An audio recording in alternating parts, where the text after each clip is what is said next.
Assalamualaikum warahmatullahi wabarakatuh. Hello Miss, my name is Sophia Kalinda. I am class 11 ATKP 2. Miss can call me Sophie. Here I will discuss the material about personal letter, cause and effect, and explanation text. The first material is a personal letter. Pengertian personal letter. Surat dalam bahasa Inggris disebut dengan letter. Personal letter merupakan surat tidak resmi yang ditulis untuk perseorangan. Biasanya yang terlibat hanya dua atau yang saling mengenal. Adapun struktur dari personal letter. Date atau tanggal. Biasanya tanggal ditulis pada kiri paling atas. Tanggal ini untuk menunjukkan kapan waktu surat ditulis. Address atau alamat. Bagian ini adalah tempat di mana kamu menulis surat atau alamat asal si pengirim si tinggal. Alamat ditulis pada bagian kanan atas. Salutation and name atau salam dan nama. Bagian ini menuliskan salam pembuka dan salam penerima surat. Contohnya, dear, dearest, sweetheart, darling, my love, and lain-lain. Introduction atau pembukaan.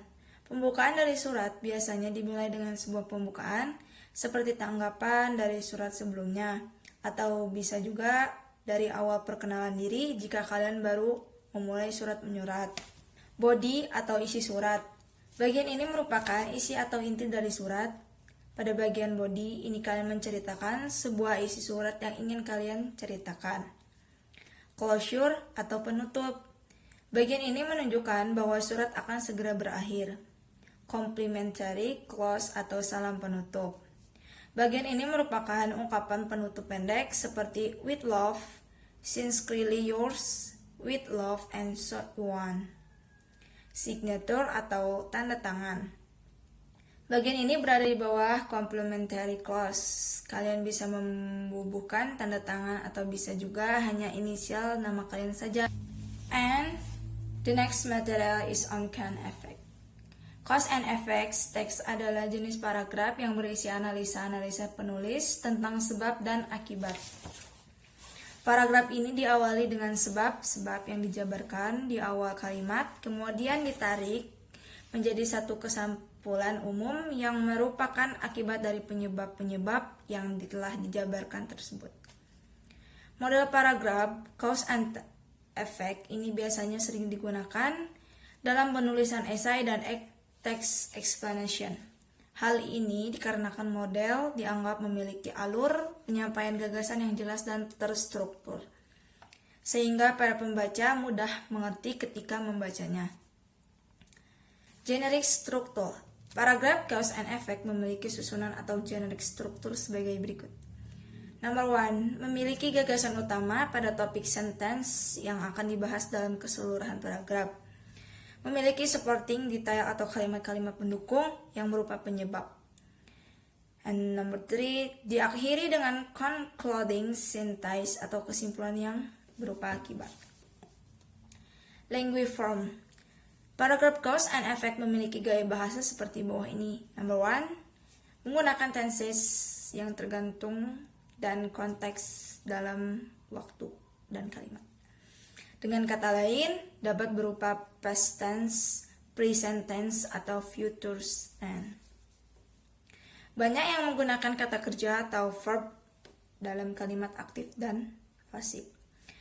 Menggunakan transisi seperti due to, because, consequently, and result, and causes. Menggunakan third person point of view. And the next material, the last in explanation text. Pengertian explanation text. Explanation text adalah teks yang digunakan untuk menerangkan cara atau proses sesuatu yang terjadi, terutama yang berkaitan dengan fenomena alam, dunia ilmiah, ataupun sosial budaya. Tujuannya untuk memberitahu kepada pembaca atau pendengar bagaimana sesuatu itu terjadi. Sebuah explanation Teks biasanya berasal dari pertanyaan penulis terkait why and how terhadap suatu fenomena yang ada.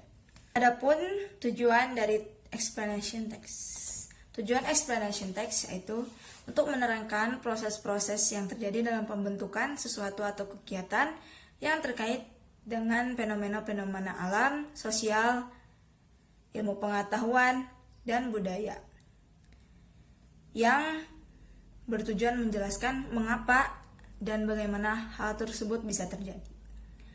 Ciri-ciri explanation text berasal dari pernyataan penulis terkait why and how terhadap suatu fenomena yang ada. Diangkat dari fenomena, maka fokus materinya pada bendanya atau orangnya, melainkan pada kejadian atau peristiwa yang terjadi pada orang atau benda tersebut. Number 1, menggunakan simple present tense, menggunakan action verbs, menggunakan passive voice, menggunakan noun phrase, menggunakan adverbial phrase, menggunakan technical term, menggunakan general atau abstract noun, menggunakan conjunction of time and cause effect. Adapun general structure explanation text. General statement yaitu pengenalan suatu peristiwa yang akan kita ceritakan ataupun penjelasan umum tentang peristiwa tersebut. Dalam general statement berisi tentang penjelasan umum tentang fenomena yang akan kita bahas. Bisa berupa pengenalan fenomena tersebut ataupun penjelasannya. A. Sequence of explanation yaitu penjelasan mengapa dan bagaimana peristiwa itu terjadi. Dalam bagian ini penulis dapat menulis lebih dari satu paragraf. A sequence and of explanation berisi tentang penjelasan proses mengapa fenomena tersebut bisa terjadi ataupun tercipta. A sequence of explanation berupa jawaban dari pertanyaan why and how. Penulis ketika membuat sebuah explanation text dalam sequence of explanation bisa terdiri dari lebih dari satu paragraf. B. Closing, yaitu penutup atau kesimpulan dari cerita tersebut. Sebenarnya closing itu tidak tercantum dalam generic struktur. Tetapi orang beranggapan bahwa paragraf terakhir dari sebuah explanation text adalah closing. Padahal itu merupakan bagian dari sequence of explanation yang berisi tentang langkah akhir yang dijelaskan pada bagian sequence of explanation. Thank you. Segitu aja pembahasan materi menurut Sophia. Maaf kalau ada salah-salah kata atau masih ada yang kurang. Masih belajar, Miss. Thank you, Miss. Assalamualaikum warahmatullahi wabarakatuh. Stay safe.